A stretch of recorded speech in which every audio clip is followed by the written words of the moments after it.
You're listening to the School Leadership Reimagined podcast, episode 186.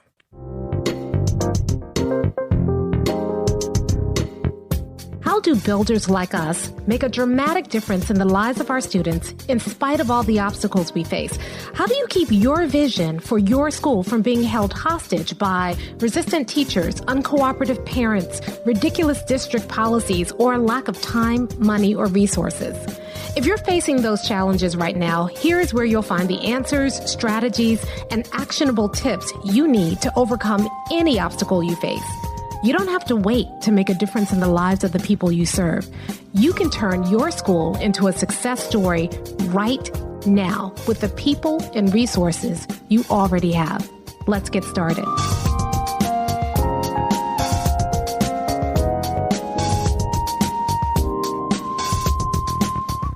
Hey builders, welcome to another episode of the School Leadership Reimagined podcast. I'm your host, Robyn Jackson, and today I want to ask you a question. Is your school or district on mission? You see, you hear me talk a lot about vision and why vision is so important, and it really is. But if you just have a vision and there's no compelling why behind that vision, then your vision really doesn't have the meaning and power and impact that it could have. But when you combine a powerful builder's vision with a powerful builder's mission, that's when you can have this amazing impact on the lives of your students, on their families, and on your community. So I want to talk about what does it mean to be on mission today? Now, before I do that, a couple of reminders. First of all, those of you who are in BU Basic, our free version of Buildership University, just a reminder that BU Basic is closing within a week. We have decided to close down BU Basic. And the reason we decided to do that is because we realized that the experience you were getting in BU Basic has no resemblance to the experience that you get inside of Buildership University. BU Basic, you get access to a couple of live things every single month, and you get access to a ton of resources. But just giving you access to resources is not helping you implement. What we do inside of Buildership University is we mentor you. So you not only do you get this, vault of resources and trainings and live sessions, but we help you figure out what you should be working on right now. We give you feedback on what you're doing. It's not just you have a resource. There's an expectation that when you get the training and the resource, you immediately install that system into your school. And then once you kind of build the system, before you install it into your school, we give you feedback on how you're doing building that system so that when you do go to install it into your school, you know it's right. And BU Free wasn't anything close to that. So we have made the tough decision to close down BU Free. And then you've gotten emails about it if you're already in there. And in 2023, we have, I'm about to spill it. Y'all know I can't hold anything, right? So I'm trying not to spill it. But in 2023, we have some experiences happening for you that are going to still give you some free access to our resources and our training, but in a way that is much more consistent with the kind of mentorship that you get inside of Buildership University. Now, speaking of Buildership University, it's closed right now. We have closed the last cohort. We've onboarded our last cohort, and we're not opening it up again until sometime in 2023. However, there's a wait list. And if you want to get to the front of the line, if you know you want to join Buildership University and you want to be at the front of the line, you need to go to buildershipuniversity.com and sign up for the wait list.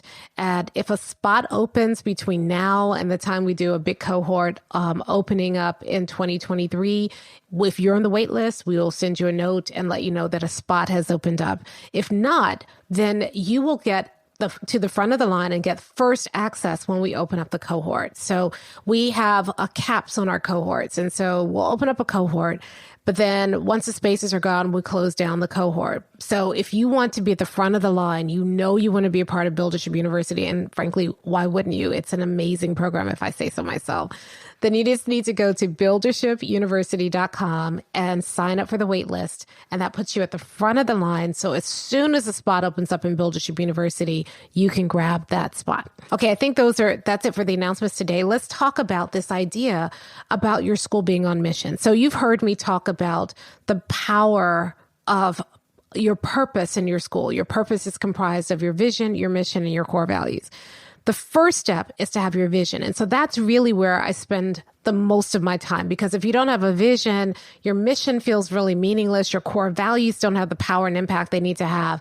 You really need to start with a vision. But by now, many of you have done that and you've gotten your vision. 100% of our students are going to be performing at or above grade level by grade 3. 100% of our students are going to successfully complete Algebra 1 by 8th grade. 100% of our students are going to graduate enlisted, enrolled, or employed. You have that 100% vision. Here's the problem. Your vision loses a lot of its impact if there's no why behind your vision. So why is it that you want all of your kids on grade level by grade 3? Why is it that you want all of your students to have passed Algebra 1 by 8th grade? Why is it that you want all of your students to graduate enlisted, enrolled, and employed? And if you don't have that compelling why, then people can weaponize your vision against you. You know, we've heard over the years of school districts that really pushed increased test scores. And so people feeling that pressure said, oh, the goal is increased test scores. We'll use any means necessary to get there. And they end up cheating and having this huge cheating scandal about test scores because they had that vision. We want to raise test scores, but it wasn't supported by a compelling why. Your vision loses momentum over time and meaning over time if it is not accompanied by a compelling why. And when you have that compelling why, that mission, your mission modifies your vision so that your vision becomes more and more unique to your school. Let me give you an example. Let's say your vision is you want 100% of your students to be at or above grade level. A lot of people have that vision. But what makes that work different in your school than the other schools that have a similar vision? Well, your mission is the answer. Why is it that you even want 100% of your students to be at or above grade level in reading and math? Is it because it sounded like a good thing to do? Is it because you want to, gain a higher score on your state's rating system? Is it because you want bragging rights? I mean, those are not compelling whys. Those are not things that are going to carry you and your school through a crisis. Those are not things that are going to make people get out of bed every morning, come to work, and bring them best selves every single day.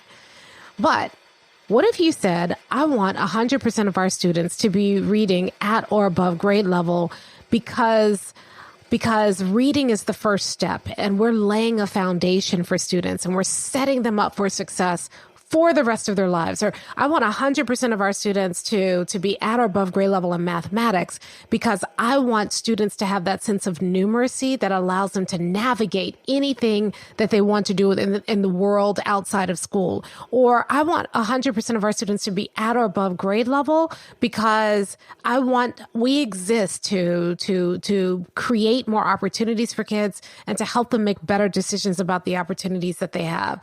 I want 100% of our students to be at or above grade level because we want every student to feel empowered to do whatever they want to do in their lives.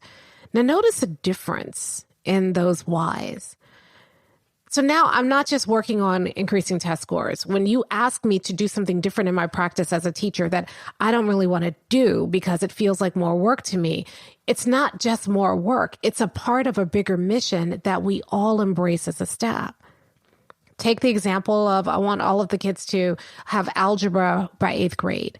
Well, one school who has that vision because they looked at some data released by the College Board that said that the only two reliable predictors of college success are the highest level of math a student has achieved and the number of AP courses a student takes in high school. Now, of course, it's from the College Board, so that data may be a little biased. But this school took that data and said, well, our district's, bigger push is for college and career ready. How do we know that a student is college and career ready if we're middle school? And their answer was, if everybody completes algebra by 8th grade, it opens up the opportunity for students to take the highest level of math that this district offers. If they don't get algebra by 8th grade, it limits their ability, because in their district, students did algebra 1 in 9th grade, geometry in 10th grade, algebra 2 in 11th grade, and then they could go to trig or maybe AP statistics, but they really weren't ready for AP calculus because you needed that trig component. So the high school was having to do summer boot camps to get the trig component and all kinds of other things, and it really limited students' opportunities. But if they had algebra 1 in 8th grade, then in 9th grade they could take geometry, 10th grade they could take algebra 2, 11th grade they could take trig, or pre-calc, and 12th grade, they could take AP calculus, they could take AP statistics, they could do dual enrollment math classes. There were just a lot more opportunities available for students in that district. And it helped set students up to meet some of the reliable predictors for college success. So you can see how a mission of setting students up for success in college, making college an option for every student, giving students the best shot for success in college, that helps explain why we're pushing for algebra 1 in 8th grade. It's not about bragging rights. It's not about, some whim of some principal or superintendent. It's really about something deeper. And as a result of it being about something deeper, people are more committed to doing that kind of work. And that's what a powerful mission does. It modifies your vision. The challenge is that a lot of us get so focused on the vision that we forget the mission. The mission becomes kind of something that we commit to doing at the beginning. We have this mission, but then we don't check in with ourselves periodically to ask ourselves the question, is our work still on mission? Let me give you an example. One of the schools I'm working with right now, their mission is to foster curiosity and joy in learning. That's what they believe they're here to do. But if you go into a classroom every single day, especially now that we're getting closer to, some testing deadlines, and we're, people are really pushing to try to overcome learning loss from last year, a lot of the joy has left the building. It's no longer available in the classroom. And a lot of the teachers are not approaching their work with joy. They're tired, they're overwhelmed. Some of them are getting a little cranky because of the work that they're doing and the pressures that they're under. The principal isn't demonstrating joy because the principal just feels like all they're doing every day is putting out fires. Their work is off mission, and because it's off mission, they're going to have a harder time pursuing that vision and having the impact that they want to have, because in order to have the impact, your impact is a combination of your vision and your mission. So they need to do a recalibration. They need to do a reset, because it doesn't make any sense to pursue a vision and to keep pursuing a vision if the way that you are pursuing that vision is off mission. Now, I say this all the time. Your vision, your mission, and your core values should function as one complete sentence.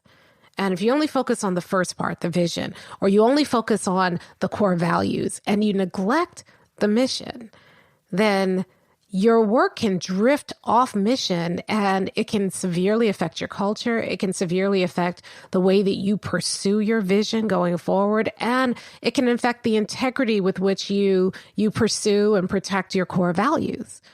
That mission is an important piece, but it is probably the most neglected piece in your purpose triangle. And so I want to challenge you today to ask yourself a simple question. What's our mission? And is the work that we're doing every day on mission? And then I want to challenge you to, as you're seeking answers to that question, do several things. The first thing is go visit classrooms. And instead of going in with your checklist or going in with your walkthrough instrument, just wander around the building for 30 minutes, an hour.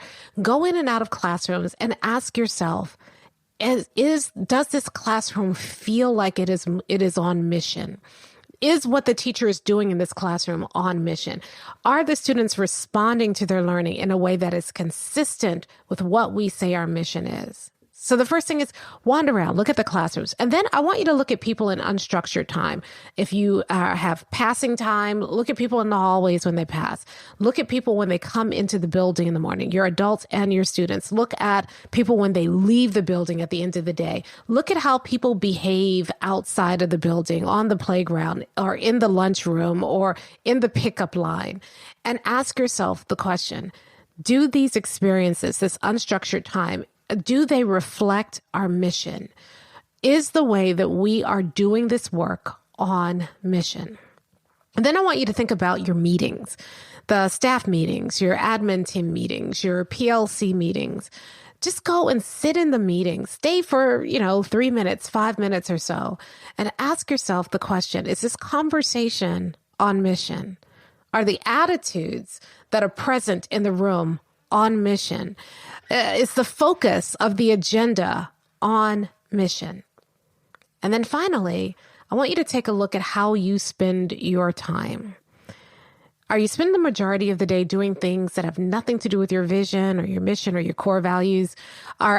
Is the majority or bulk of your energy and time and attention focused on things that have very little to do with your mission of your work? Is the work that you are doing when you are working on your vision and you are working through your core values, is that work on mission? And if the answer is no, after visiting classrooms, looking at unstructured time, paying attention in meetings, and thinking about your own schedule, if the answer is no, we've drifted away from our mission, then the next question you want to ask yourself is, okay, how do we get back? How do we get back on mission? Let me give you a real concrete example of that. So it's working with a principal, and their mission was really about creating, it's a similar mission to one that's my personal mission for students, which is that they wanted to create new opportunities for students and help students make good decisions about the opportunities that they had. That was their mission. Challenge was that their vision was really about helping students, all their students, be at or above grade level. What they found was that in order to make sure that students were at or above grade level, they were starting to tighten up instruction. So they wanted all the teachers to plan a certain way. The learning intention had to be on the board. They were using all kinds of research-based strategies. They had walkthrough instruments where they're looking to see that teachers were using these research-based strategies in the classroom. And so the more tightly they tried to control what was happening in a classroom in order to get students on grade level, the fewer options and choices students were allowed to make. Now, how is it that I'm going to open up more opportunities and help students make better decisions if every second of their time throughout the day was structured and programmed? And so while they were doing all the things that the research said they needed to be doing in order to pursue their vision of every child being on grade level, they lost sight of the mission, which was ultimately the reason that we want students to be on grade level is because when they're on grade level, they have more opportunities. And the other reason we want students to be on grade level is because we don't want to just give them opportunities. We want to make sure we're equipping them to take advantage of those opportunities and make good choices around those opportunities. How can I do that if I don't get any practice taking advantage of opportunities, making my own decisions, evaluating my decisions to see if they're good decisions? The more they tried to pursue the vision absent of the mission, the more they drifted off mission. And at the end of the day, there was no joy in that school. The vision became a drudgery. People lost sight of why they were there. People were getting very compliant. The culture was sinking. And it all happened because they lost sight of their mission. I know I talk a lot about vision, and the reason I do it is because it's your starting point. If you don't have a vision, you can't do anything else. But that doesn't mean that mission and core values are not important. Vision is the one that gets us all excited. Core values are sexy because if we can get the core values, then we can solve a lot of the things that annoy us most about our culture. Mission is the stepchild of that triangle in a lot of cases. It sounds great. It's aspirational, all of those things. But how often do we stop and just do a pulse check to see, is our work on mission? So one of the things I want to challenge you to do, especially as many of you are headed into a winter break, those of you who are in this hemisphere, you're headed into winter break in the next couple of weeks. This is a really good time to take stock and assess what's going on in your school. And ask yourself the question, is everything we're doing aligned to our mission? Are we on mission? Now, if you're in Buildership University, your alignment architecture helps keep mission at the forefront. It helps make sure that everything you're doing stays in alignment with your vision, your mission, and your core values. That's why you have it. And you also have a system architecture, the system map that you're doing, the accountability architecture that helps you find opportunities to make sure that your work stays on mission. So if you're in Buildership University and you're listening to this, make sure that you check out those resources if you are concerned that your work is off mission. But even if you're not in Buildership University and you don't have access to those tools, this is a question that I'm hoping that many of you will consider as we go into break. Because if your work has slid off mission, now's the time to get it back on. January, February, March, sometimes April are usually the toughest months of the school year. They're tough because it's winter and it's dark in this hemisphere. Those of you who are in the Western Hemisphere, I don't know if I'm Western and Eastern. All right. Anybody in this hemisphere, it's dark. I know that some people are experiencing summer right now. But if you're here, this is the tough time. It's tough because it's the middle of the school year where, we get a lot of breaks at the beginning of the school year and then, an occasional long weekend, but it's just a slog. You're also, the honeymoon is over. You're trying to accomplish some things. Half the school year is gone. You got to get moving. Testing is ahead. It's a tough time of the year. And this time of the year can be exponentially tougher if it's just about the work and we lose sight of the why. If you want to equip your staff and your students and your families to not just survive these few months, but to thrive during these months, the answer is you gotta make sure that the work is on mission. So now's the time to assess. And if you slid off, now's the time to go back to your mission and to start thinking about how do we make sure that as we are pursuing these test scores, we're doing it in a way that aligns with our mission. How do we make sure that as we're pursuing these milestones, how we do it is aligned with our mission? There are a lot of different ways to get kids on grade level, a ton of different ways. And so find the way that is in alignment with your mission. That's going to get more commitment from folks. It's going to make sure that the work has meaning and it feels relevant to everybody involved when you can make it aligned to your mission. People say to me all the time, well, I'm doing this because this is research-based, or I'm doing this because this is what the data says. Data is neutral. We add our own baggage to data, but the numbers are just the numbers. And the problem is not the numbers, it's how we interpret the numbers. And we grab on these quote unquote research-based strategies without the context of our students, our needs, our goals. And we just thrust them into our building and we say, oh yeah, we're doing research-based strategies because of the data, as if that justifies why that should work for your students, your staff, and your schools. If that work is off mission, I don't care what the data says. I don't care what the research says. It's not going to work. You have a choice. The reason why you are a builder is because you are not blindly following what the research says, what the data says, without also sifting it through the lens of your school purpose. Someone once said to me, data can say anything you want it to say if you torture it long enough. And it certainly is true. So when people talk about, well, we're doing this based on the data, I am so unmoved because, the data is only one part of the picture. The first thing I want to know is, what's your vision? What's your mission? What are your core values? And then what does the data say about how well you are moving towards your vision? How well you are sticking and staying on mission? How well your work is in alignment with the core values? That's what I'm more interested in. Data without context doesn't serve you. Same thing is true for research. Now, I believe in the research. I believe that research-based strategies are best, but there are a ton of research-based strategies. Which one is going to be best for you? And the only way you know that is you have to sift those strategies through your vision, your mission, your core values. That's why we don't run schools by robots or artificial intelligence. That's why we need you there. Your job is not to just grab something because it's quote unquote research-based. And by the way, there's so much trash out there claiming to be research-based right now that just because it says research-based doesn't mean that it's actually going to work for you. Your job is to sift through all of that and make sure that whatever research-based strategy you choose actually serves your vision, actually serves your mission, actually serves your core values. And if it doesn't, as great as it might be for research, it's not right for your students. So here's the question. Is the work you are doing right now on mission?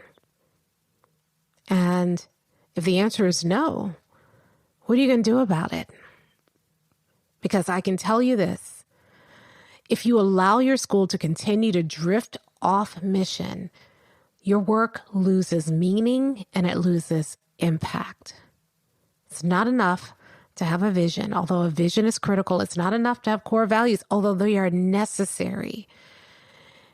The power comes in the combination of your vision, your mission, and your core values. And your mission is the great modifier.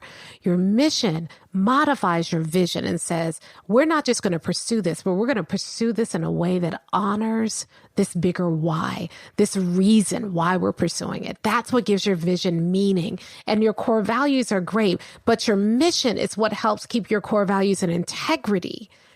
When your work is aligned to your vision, your mission, and your core values, that's when you can have that amazing impact, because you're not just chasing a vision, or you're not just having a mission on paper, but it's not alive in your schools. And don't just have a set of core values that are really more belief statements than values that are non-negotiable. Instead, you have created a clear purpose, vision, mission, and core values, and you are aligning the work and constantly aligning the work to your purpose so that you can not only achieve your goals, but you can do it with integrity and have a bigger impact than you can imagine. That's what it means to keep your work on mission like a builder.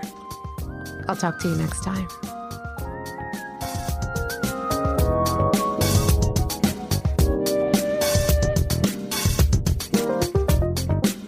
Hey, if you're ready to get started being a builder right away, then I want to invite you to join us at Buildership University. It's our exclusive online community for builders just like you, where you'll be able to get the exact training that you need to turn your school into a success story right now with the people and resources you already have.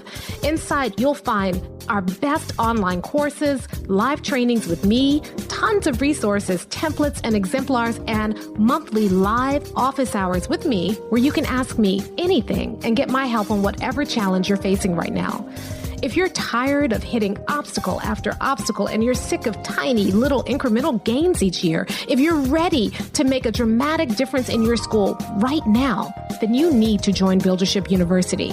Just go to buildershipuniversity.com and get started writing your school success story today.